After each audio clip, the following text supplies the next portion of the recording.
लोकतंत्र की जननी में लोकतंत्र के सबसे बड़े महापर्व का एक पड़ाव आज 1 जून को पूरा हो रहा है। 3 दिन तक कन्याकुमारी में आध्यात्मिक यात्रा के बाद मैं अभी दिल्ली जाने के लिए हवाई जहाज में आकर बैठा ही हूँ। काशी और अनेक सीटों पर मतदान चल ही रहा है। कितने सारे अनुभव हैं, कितनी सारी अनुभूतियां हैं। मैं एक असीम ऊर्जा का प्रवाह स्वयं में महसूस कर रहा हूँ। वाकई 24 के इस चुनाव में कितने ही सुखद संयोग बने हैं। अमृतकाल के इस प्रथम लोकसभा चुनाव में मैंने प्रचार अभियान 1857 के प्रथम स्वतंत्रता संग्राम की प्रेरणा स्थली मेरठ से शुरू किया।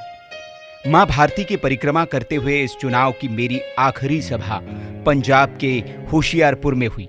संत रविदास जी की तपोभूमि, हमारे गुरुओं की भूमि पंजाब में आखिरी सभा होने का सौभाग्य भी बहुत विशेष है।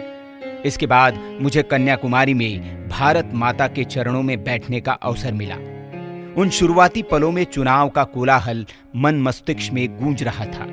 रैलियों में, रोड शो में देखे हुए अनगिनत चेहरे मेरी आंखों के सामने आ रहे थे। माताओं, बहनों, बेटियों के असीम प्रेम का वो ज्वार, उनका आशीर्वाद, उनकी आंखों में मेरे लिए वो विश्वास, वो दुलार, मैं सब कुछ आत्मसात कर रहा था। मेरी आंखें नम हो रही थीं। मैं शून्यता में जा रहा था, साधना में प्रवेश कर रहा था। कुछ ही क्षणों में राजनीतिक वाद विवाद, वार पलटवार, आरोपों के स्वर और शब्द, वो सब अपने आप शून्य में समाते चले गए। मेरे मन में विरक्ति का भाव और तीव्र हो गया। मेरा मन बाह्य जगत से पूरी तरह अलिप्त हो गया। इतने बड़े दायित्वों के बीच ऐसी साधना कठिन होती है, लेकिन कन्याकुमारी की भूमि और स्वामी विवेकानंद की प्रेरणा ने इसे सहज बना दिया। मैं सांसद के तौर पर अपना चुनाव भी अपनी काशी के मतदाताओं के चरणों में छोड़कर यहाँ आया था। मैं ईश्वर का भी आभारी हूं कि उन्होंने मुझे जन्म से ये संस्कार दिए। मैं ये भी सोच रहा था कि स्वामी विवेकानंद जी ने उस स्थान पर साधना के समय क्या अनुभव किया होगा। मेरी साधना का कुछ हिस्सा इस तरह के विचार प्रवाह में बहा। इस विरक्ति के बीच, शांति और नीरवता के बीच मेरे मन में निरंतर भारत के उज्जवल भविष्य के लिए, भारत के लक्ष्यों के लिए निरंतर विचार उमड़ रहे थे। कन्याकुमारी के उगते हुए सूर्य ने मेरे विचारों को नई ऊंचाई दी।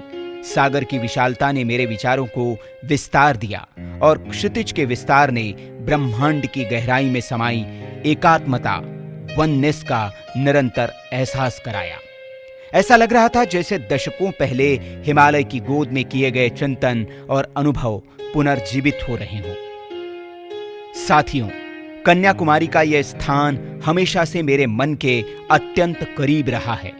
कन्याकुमारी में विवेकानंद शिला स्मारक का निर्माण श्री एकनाथ रानड़े जी ने करवाया था। एकनाथ जी के साथ मुझे काफी भ्रमण करने का मौका मिला था। इस स्मारक के निर्माण के दौरान कन्याकुमारी में कुछ समय रहना, वहां आना जाना स्वाभाविक रूप से होता था। कश्मीर से कन्याकुमारी, यह हर देशवासी के अंतर्मन में रची बसी हमारी साझी पहचान है। ये वो शक्तिपीठ है जहां मां शक्ति ने कन्याकुमारी के रूप में अवतार लिया था।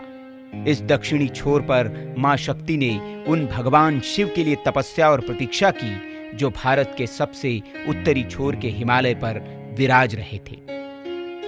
कन्याकुमारी संगमों के संगम की धरती है। हमारे देश की पवित्र नदियां अलग अलग समुद्रों में जाकर मिलती है और यहाँ उन समुद्रों का संगम होता है। और यहाँ एक और महान संगम दिखता है, भारत का वैचारिक संगम। यहाँ विवेकानंद शिला स्मारक के साथ ही संत तिरुवल्लुर की विशाल प्रतिमा, गांधी मंडपम और कामराजर मणिमंडपम है। महान नायकों के विचारों की ये धाराएं यहाँ राष्ट्र चिंतन का संगम बनाती है। इससे राष्ट्र निर्माण की महान प्रेरणा का उदय होता है। जो लोग भारत के राष्ट्र होने और देश की एकता पर संदेह करते हैं, उन्हें कन्याकुमारी की ये धरती एकता का अमिट संदेश देती है। कन्याकुमारी में संत तिरुवल्लुर की विशाल प्रतिमा समंदर से मां भारती के विस्तार को देखती हुई प्रतीत होती है। उनकी रचना तिरुक्कुरुल तमिल साहित्य के रत्नों से जड़ित एक मुकुट के जैसी है। इनमें जीवन के हर पक्ष का वर्णन है, जो हमें स्वयं और राष्ट्र के लिए अपना सर्वश्रेष्ठ देने की प्रेरणा देता है। ऐसी महान विभूति को श्रद्धांजलि अर्पित करना भी मेरा परम सौभाग्य रहा। साथियों, स्वामी विवेकानंद जी ने कहा था, every nation has a message to deliver, a mission to fulfil, a destiny to reach. Bharat हजारों वर्षों से इसी भाव के साथ सार्थक उद्देश्य को लेकर आगे बढ़ता आया है। भारत हजारों वर्षों से विचारों के अनुसंधान का केंद्र रहा है। हमने जो अर्जित किया उसे कभी अपनी व्यक्तिगत पूंजी मानकर आर्थिक या भौतिक मापदंडों पर नहीं तौला। इसीलिए इदम न मम यह भारत के चरित्र का सहज एवं स्वाभाविक हिस्सा हो गया है। भारत के कल्याण से विश्व का कल्याण, भारत की प्रगति से विश्व की प्रगति, इसका एक बड़ा उदाहरण हमारी आजादी का आंदोलन भी है। 15 अगस्त 1947 को भारत स्वतंत्र हुआ। उस समय दुनिया के कई देश गुलामी में थे। भारत की स्वतंत्रता से उन देशों को भी प्रेरणा और बल मिला। उन्होंने आजादी प्राप्त की। अभी कोरोना के कठिन कालखंड का उदाहरण भी हमारे सामने है, जब गरीब और विकासशील देशों को लेकर आशंकाएं व्यक्त की जा रही थी। लेकिन भारत के सफल प्रयासों से तमाम देशों को हौसला भी मिला और सहयोग भी मिला। आज भारत का गवर्नेंस मॉडल दुनिया के कई देशों के लिए एक उदाहरण बना है। सिर्फ 10 वर्षों में 25 करोड़ लोगों को गरीबी से बाहर निकालना अभूतपूर्व है। Pro people good governance, aspirational district, aspirational block जैसे अभिनव प्रयोग की आज विश्व में चर्चा हो रही है। गरीब के सशक्तिकरण से लेकर लास्ट माइल डिलीवरी तक समाज की अंतिम पंक्ति में खड़े व्यक्ति को प्राथमिकता देने के हमारे प्रयासों ने विश्व को प्रेरित किया है। भारत का डिजिटल इंडिया अभियान पूरे विश्व के लिए एक उदाहरण है कि हम कैसे टेक्नोलॉजी का इस्तेमाल गरीबों को सशक्त करने में, पारदर्शिता लाने में, उनके अधिकार दिलाने में कर सकते हैं। भारत में सस्ता डेटा आज सूचना और सेवाओं तक गरीब की पहुंच सुनिश्चित करके सामाजिक समानता का माध्यम बन रहा है। पूरा विश्व टेक्नोलॉजी के इस डेमोक्रेटाइजेशन को एक शोध दृष्टि से देख रहा है और बड़ी वैश्विक संस्थाएं कई देशों को हमारे मॉडल से सीखने की सलाह दे रही है। आज भारत की प्रगति और भारत का उत्थान केवल भारत के लिए बड़ा अवसर नहीं है, ये पूरे विश्व में हमारे सभी सहयात्री देशों के लिए भी एक ऐतिहासिक अवसर है। G20 की सफलता के बाद से विश्व भारत की इस भूमिका को और अधिक मुखर होकर स्वीकार कर रहा है। आज भारत को ग्लोबल साउथ की एक सशक्त और महत्वपूर्ण आवाज के रूप में स्वीकार किया जा रहा है। भारत की ही पहल पर अफ्रीकन यूनियन G20 ग्रुप का हिस्सा बना। ये सभी अफ्रीकन देशों के भविष्य का एक अहम मोड़ साबित हुआ है।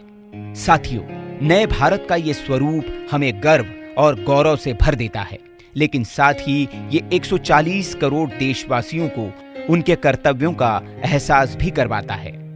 अब एक भी पल गंवाए बिना हमें बड़े दायित्वों और बड़े लक्ष्यों की दिशा में कदम उठाने होंगे। हमें नए स्वप्न देखने हैं, अपने सपनों को अपना जीवन बनाना है और उन सपनों को जीना शुरू करना है। हमें भारत के विकास को वैश्विक परिप्रेक्ष्य से देखना होगा और इसके लिए ये जरूरी है कि हम भारत के अंतर्भूत सामर्थ्य को समझें। हमें भारत की शक्तियों को स्वीकार भी करना होगा, उन्हें पुष्ट भी करना होगा और विश्व हित में उनका संपूर्ण उपयोग भी करना होगा।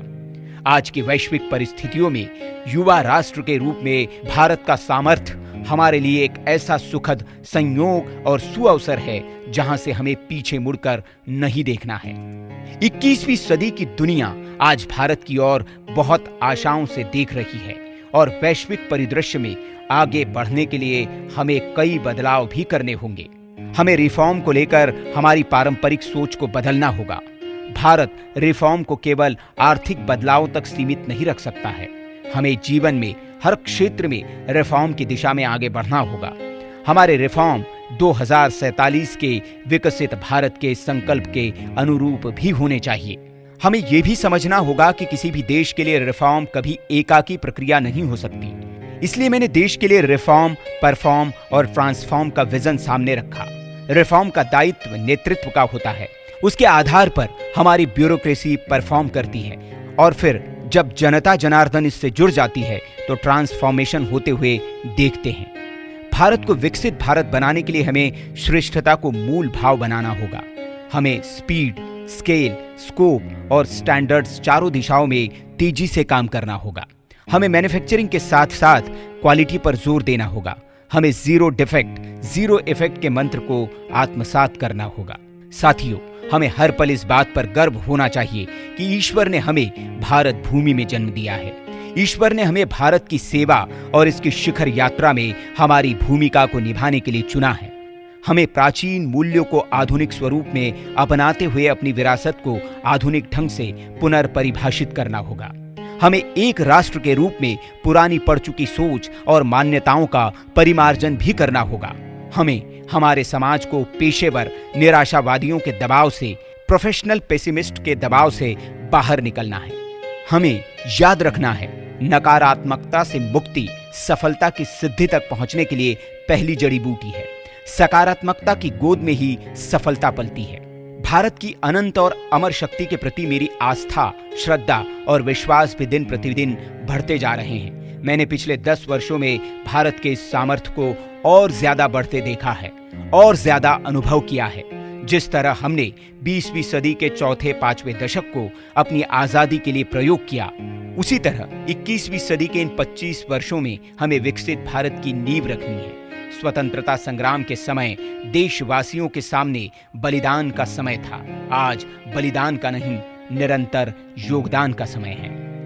स्वामी विवेकानंद ने 1897 में कहा था कि हमें अगले 50 वर्ष केवल और केवल राष्ट्र के लिए समर्पित करने होंगे। उनके इस आह्वान के ठीक 50 वर्ष बाद 1947 में भारत आजाद हो गया।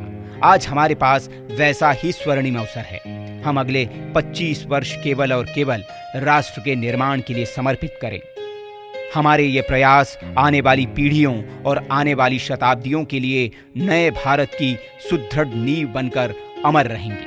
मैं देश की ऊर्जा को देखकर ये कह सकता हूं कि लक्ष्य अब दूर नहीं है। आइए तेज कदमों से चले, निरंतर चले, भारत को विकसित बनाएं।